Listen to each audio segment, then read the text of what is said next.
तस्वीर में कहानी है में आपका स्वागत है। आपके साथ मैं हूं शिप्रा झा।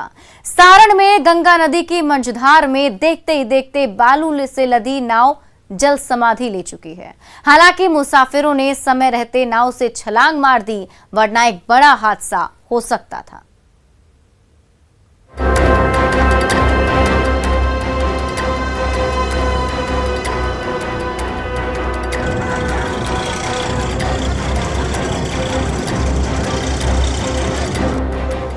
गंगा नदी के बीच मंझधार में मुसाफिरों से भरी नाव डोल रही है। बेड़े का पिछला हिस्सा गंगा के पानी में समा चुका है और आगे का हिस्सा ऊपर उठ गया है। डूब रही नाव पर सवार यात्री मदद के लिए चीख पुकार मचा रहे हैं। तब तक पास से गुजर रही कुछ और नाव पहुंच जाती है। तभी डूबती नाव का पिछला हिस्सा पानी में कुछ और नीचे समाता है।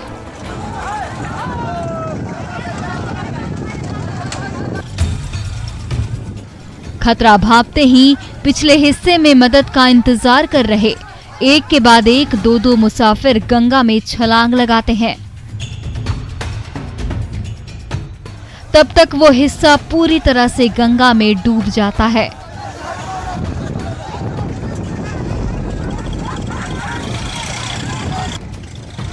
और उसमें मौजूद सारे यात्री गंगा की गोद में समा जाते हैं।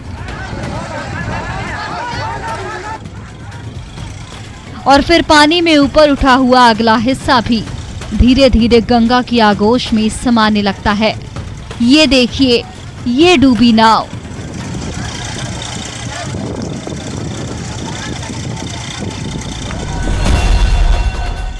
फिर से देखिए,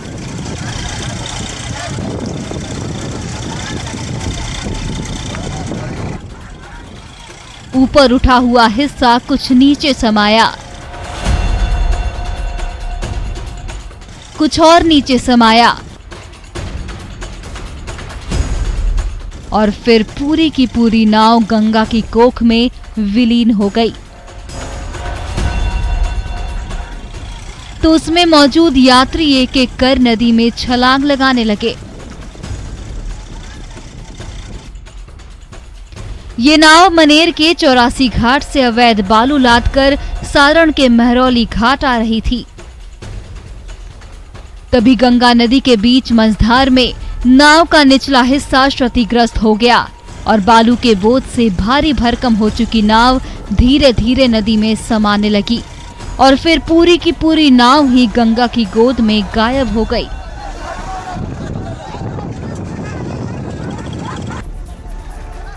उस समय नाव पर 13 लोग सवार थे।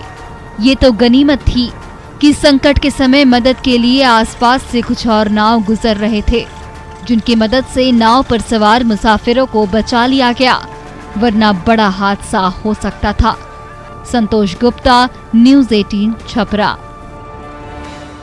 धनबाद में झिलिया नदी उफनाई तो कुमार धुबी शहर पानी में डूब गया। दफ्तर से लेकर मकान तक पानी पानी हो गए हैं। प्रभावितों ने मदद की गुहार लगाई है।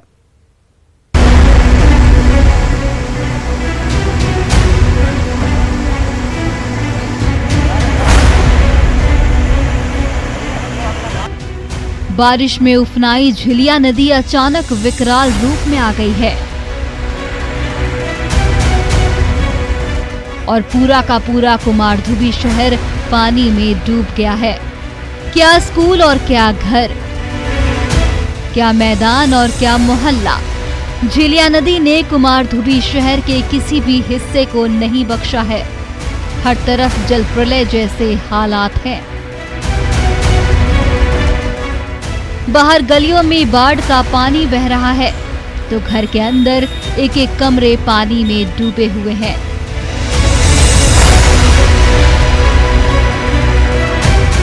घर गृहस्थी का एक एक सामान पानी पानी हो गया है। मुसीबत की बाढ़ से कुमारधुबी के बाशिंदे त्राहिमाम कर रहे हैं। क्या अब स्थिति भयानक हो गई है। एक सप्ताह से हम लोग प्रशासन से जो है संपर्क में है, बोल रहे हैं। ना जिला प्रशासन का नींद टूट रहा है, ना लोकल प्रशासन का नींद टूट रहा है। बताइए, इसमें तो जोरदार आंदोलन होगा। कंस्ट्रक्शन बनी है, जिसके कारण से एक के बाद एक इलीगल कंस्ट्रक्शन बनती गई झीलिया पर, जिसके कारण ये स्थिति है। और ये प्रत्येक साल ही थोड़ी भी जोर से बरसात होती है तो यहाँ पानी बहाव इसी तरीके से होती है। साल 2018 में भी जब झिलिया नदी में उफान आया था तो पूरा कुमारधुबी शहर डूब गया था।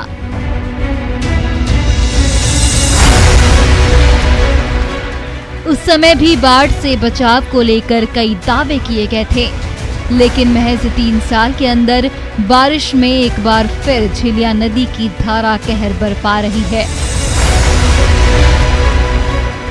ऊपर से मैथन ब्रिज के कई फाटक खोल दिए गए हैं, जिसके पानी से झिलिया नदी के पानी में और उफान आ गया है। ऐसे में कुमारधुबी के बाशिंदे एक बार फिर मुसीबत की बाढ़ से इस कदर घिरे हुए हैं कि उससे बचने का कोई रास्ता नहीं सूझ रहा है। तो मदद के लिए विधायक अपर्णा सेन गुप्ता पहुंच गई हैं। हम किचन से कैबिनेट तक आए, पहले हम गृहिणी थे घर का, और गृहिणी अभी भी हम देख रहे हैं कि हम भूले नहीं हैं, अच्छा से पूरी बना लिए हैं। तो इसलिए बहुत खुशी लग रहा है, जनता का सहयोग कर रहे हैं, दुख सुख में सबका साथ में है। मॉनसून के दौरान झिलिया नदी में आए उफान से कुमारधुबी के बाशिंदों का बुरा हाल है। आखिर कब मुसीबत की बाढ़ से कुमारधुबी को मिलेगा छुटकारा? संजय गुप्ता, न्यूज़ 18 धनबाद।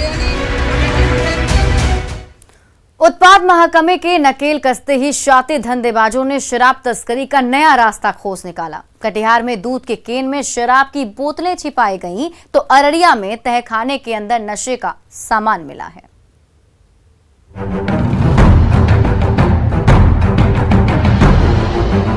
स्टील के जिस भारी भरकम केन से दूध की सफेद धारा बहनी चाहिए थी, उस केन से एक के बाद एक नशे की बोतलें निकल रही है। ये देखिए, केन के अंदर से ये पहली बोतल निकली, ये दूसरी बोतल निकली, ये तीसरी बोतल निकली, फिर तो पूरी की पूरी चौकी नशे की बोतलों से लबालब हो गई। उत्पाद महकमे ने जब नशे के अवैध कारोबार पर नकेल कसी तो नशे के सौदागरों ने दूध के केन के जरिए तस्करी का रास्ता ढूंढ निकाला, लेकिन शराब के धंधेबाजों की ये साजिश नाकाम हो गई। मोटरसाइकिल में दूध के कंटेनर लगे हुए थे, उनको रोकने पर चेक किया गया, जहां दूध के कंटेनर से हमें 10.5 लीटर विदेशी शराब बरामद किया है। भेबड़ा गांव के इस घर के अंदर गुप्त तहखाना बना हुआ है और उस तहखाने का मुहाना खोलते ही नशे का सामान एक एक करके सामने आने लगा है। ये देखिए, टॉर्च की रोशनी पड़ते ही तहखाने के अंदर कार्टन के अंदर छिपाया गया नशे की बोतलें नजर आने लगी है। उत्पाद महकमे के कर्मचारियों ने जब पूरे तहखाने की तलाशी ली तो उसके अंदर से देशी और विदेशी शराब की बोतलों का ढेर लग गया। इस गुप्त तहखाने के जरिए लंबे समय से शराब की अवैध तस्करी का खेल चल रहा था, जिसका उत्पाद विभाग ने समय रहते भांडा फोड़ करके रख दिया। कटिहार से सुब्रत के साथ अररिया से सतीश की रिपोर्ट। पूर्णिया में कनकई नदी में उफान आते ही ताराबाड़ी गांव का अस्तित्व खतरे में पड़ गया है। रोजाना कटाव तेज होता जा रहा है और मकान से लेकर स्कूल की नींव हिलने लगी है।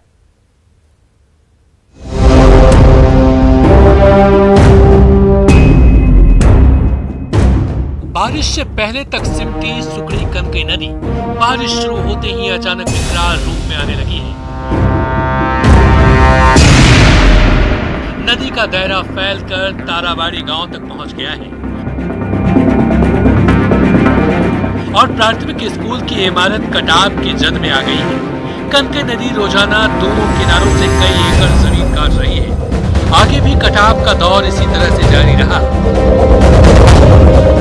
तो ताराबाड़ी गांव के प्राथमिक स्कूल की इमारत का नामो निशान मिटने देर नहीं लगेगी। गांव के ग्रामीण सुबह उठते ही किनारे पर पहुंचते हैं और नदी की हालत देखकर वापस लौट जाते हैं। ये एक सड़क यहाँ तालबाड़ी से लेकर के नाहरा को जोड़ रहा था, वो भी कट गया है और सैलाब का जो वक्त आएगा तो हमको लगता है कि यहाँ से एक धारा निकल के इधर जा सकता है और तबाही मचाएगा। अब हम लोग को डर है कि पानी बढ़ेगा तो नदी कटाव होगा, हम लोग कहाँ जाएंगे, क्या करेंगे। इधर से ये हम लोग का रास्ता बंद हो रहा है, इधर से भी हम लोग का नदी वो सड़क कटाव का वो भी बंद हो रहा है। हम लोग बिल्कुल टापू में फंसे हुए हैं। पिछले साल भी कनकई नदी ने ताड़ावाड़ी गांव में कहर बरपाया था। तब दर्जनों घर नदी की धारा में विलीन हो गए थे और सैकड़ों ग्रामीणों के सिर से छत छिन गई थी। कई सड़कों का तो नामो निशान हो गया था। उस समय बैसी अनुमंडल के बाशिंदों को कनकई के कहर से बचाने के लिए बांध बनाने का आश्वासन दिया गया था। लेकिन इस साल मानसून में एक बार फिर कनकई नदी आंखें दिखाने लगी है, तो ताड़ावाड़ी के ग्रामीण भविष्य को लेकर चिंतित नजर आ रहे हैं। पिछले साल जब हम खूंटी में इस बार फलों के राजा की बहार आ गई है, लेकिन आम की देखभाल करने वाली मैंगो दीदियां सही दाम नहीं मिलने से परेशान नजर आ रही हैं।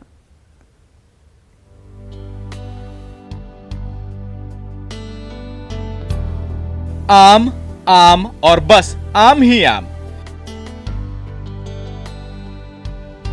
इस बगीचे में जहां तक आपकी नजर जाएगी वहां तक आम ही आम दिखेगा। यहां आम की कई वैरायटी मिलेगी। आम्रपाली, दशहरी, लंगड़ा या फिर मल्लिका, सभी तरह के आम यहां मौजूद हैं। खूंटी की जो धरती अति नक्सल प्रभावित इलाके के तौर पर जानी जाती थी, उसी धरती पर अब आम तैयार हो रहे हैं और ये सब हुआ है खूंटी की महिलाओं की कड़ी मेहनत के बदौलत। तभी तो उन्हें मैंगो दीदी के रूप में नई पहचान मिली है। फायदा तो हो रहा है, तब ना लोग आ रहे हैं और ले जा रहे हैं। इतना इतना दूर दूर से आ रहे हैं, व्यापारी सब आ रहे हैं, यहीं से ले जा रहे हैं। यहाँ पर पहले गोड़ा और मड़ुआ, वही उड़द सब होता था, जटंगी सब होता था, और उसके अलावा तो और दूसरा खेती होता ही नहीं था। जिस जमीन पर सभी आम की फसल लहलहा रही है, वो जमीन कभी बंजर हुआ करती थी। बस महज कुछ साल के परिश्रम के बाद 20 एकड़ में ये आम का बगीचा बन गया। यहाँ गुफू गांव की नलिनी महिला समिति ने 2000 से ज्यादा आम के पेड़ लगाए हैं। तो बिरसा मुंडा आम बागवानी और मनरेगा के तहत भी आम की बागवानी की गई। आम के बगीचे से महिलाओं को रोजगार मिला तो उनकी जिंदगी भी बेहतर हुई। हालांकि इस बार आम की फसल ज्यादा होने की वजह से सही दाम नहीं मिल पा रहे हैं। इस बार पूरा डाउन है, 10 रुपया 12 रुपया करके बेच रहे हैं। किसको? व्यापारी को। पहले पहले तो हम लोग 50 रुपया 60 रुपया बिक्री करते थे। इन साल के बाद बीत गया उस साल। इस बार इतना कम का है, ज्यादा आम है? बहुत ज्यादा फल गया है। खूंटी के आम उत्तर प्रदेश से लेकर छत्तीसगढ़ के बाजार तक पहुंच रहे हैं।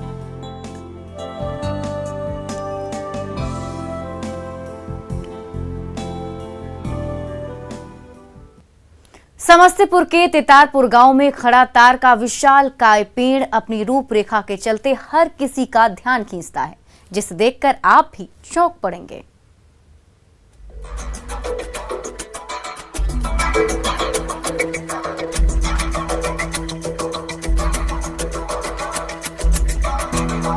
तितारपुर के शिव मंदिर के ठीक पीछे खड़ा तार का विशालकाय पेड़ अपने आप में अनोखा और अद्भुत है।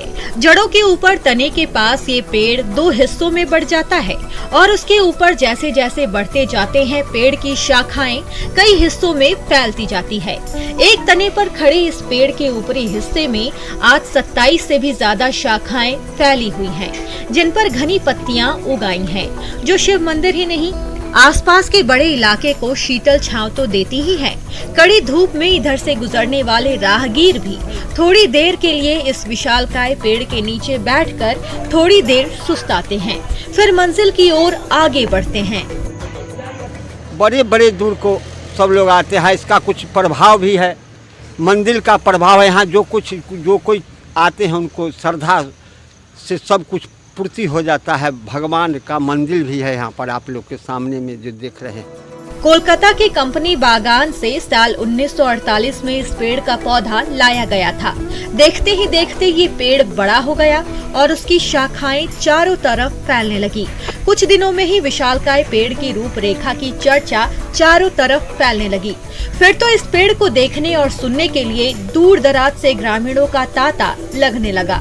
आज ये अनूठा पेड़ तेतारपुर गांव की पहचान बन गई है, जिसकी चर्चा करते गांव के बाशिंदे फूले नहीं समाते।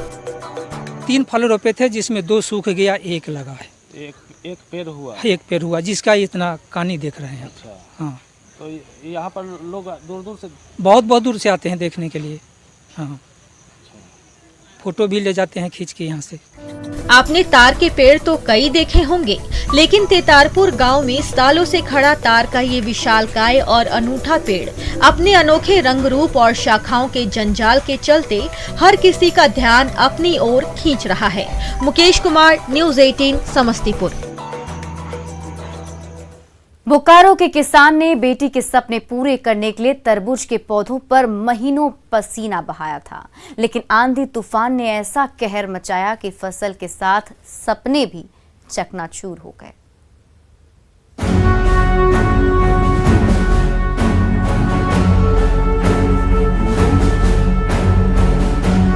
आंधी तूफान ने सोनाबाद के इस खेत में खड़ी फसल को तो तहस नहस कर ही दिया।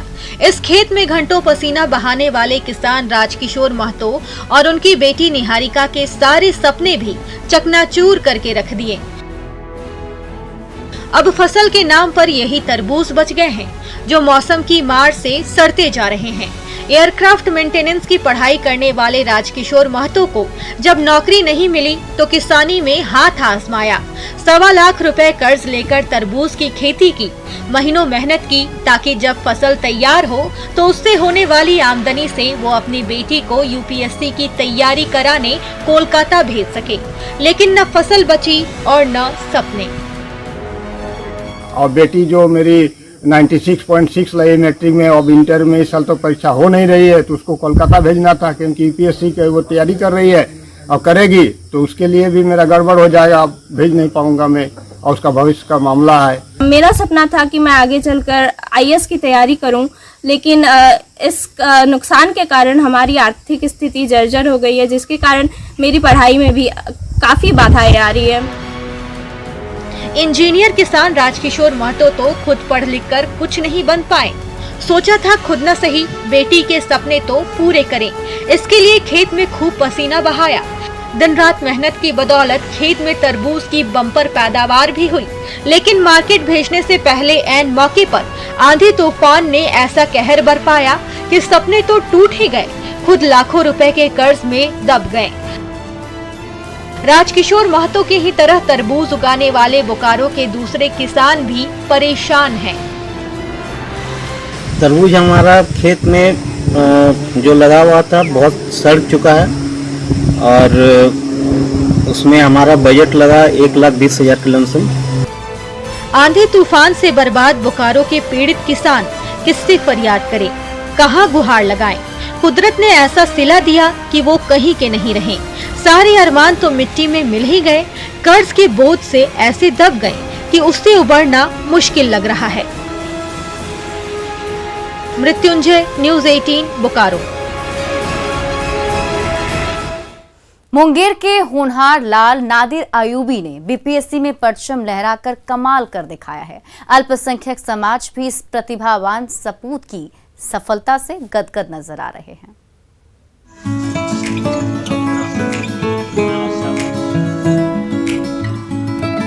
अवैध असलहों के लिए कुख्यात मुंगेर की मिट्टी के लाल नादिर अयूबी बीपीएससी जैसी प्रतियोगिता परीक्षा में सफलता का परचम लहराकर राह से भटके युवाओं के लिए मिसाल बन गए हैं, तो गांव वालों के बीच खुशी का ठिकाना नहीं रह गया। घर घर में खुशी मनाई जा रही है, सब एक दूसरे को बधाई देते थक नहीं रहे। जश्न मनाए भी तो क्यों ना। इस छोटे से गांव का प्रतिभावान सपूत बिहार सरकार का काबिल अफसर जो बन गया है, और अब ये अफसर बनकर अल्पसंख्यक समाज का नाम रोशन करने जा रहा है। हम सब अपने पेरेंट्स को भी बोल रहे हैं कि हम सब भी कोशिश करें कि नादिर साहब जो एक लाइन खींची है, इससे बड़ी लाइन आने वाले दिनों में हम लोग को खींचना चाहिए। ये हम सब लोगों का फर्ज बनता है। मुंगेर के स्कूल में प्रारंभिक शिक्षा हासिल करने के बाद नादिर अयूबी उच्च शिक्षा के लिए अलीगढ़ मुस्लिम यूनिवर्सिटी चले गए। फिर रांची यूनिवर्सिटी के पीएचडी की पढ़ाई पूरी की और प्रतियोगिता परीक्षाओं की तैयारी में जुट गए। तो दूसरे ही प्रयास में उन्हें बीपीएससी की सिविल सेवा परीक्षा में 289वीं रैंक हासिल करने में कामयाबी हासिल हुई। नादिर अय्यूबी हर अभिभावक से अपने बच्चों की हौसला अफजाई करने की अपील कर रहे हैं। जो अभिभावक होते हैं उनकी प्राथमिक जिम्मेदारी है कि वो अपने बच्चे को सही रास्ता दिखाएं, उन्हें पढ़ने के लिए प्रेरित करें और खास करके एक ऐसा माहौल बनाएं कि पढ़ाई के प्रति लोगों के अंदर एक जागरूकता पैदा हो, वो उस चीज को शौक से पढ़ें, ना कि मजबूरी में पढ़ें। मुंगेर के प्रतिभावान लाल नादिर अय्यूबी ने अपनी मेधा के दम पर दिखा दिया कि इरादे मजबूत हों तो मंजिल तक पहुंचना ज्यादा मुश्किल नहीं होता। Arun Sharma, news 18 Munger. Network 18 Federal Bank Sanjeevani गाड़ी भारत के कोविड प्रभावित जिलों में जा रही है। वैक्सीन के लिए जागरूकता फैलाने की हमारी इस मुहिम को आप भी अपना सहयोग दीजिए। चलिए आपको दिखाते हैं संजीवनी गाड़ी अब तक कहां गई और आज कहां है।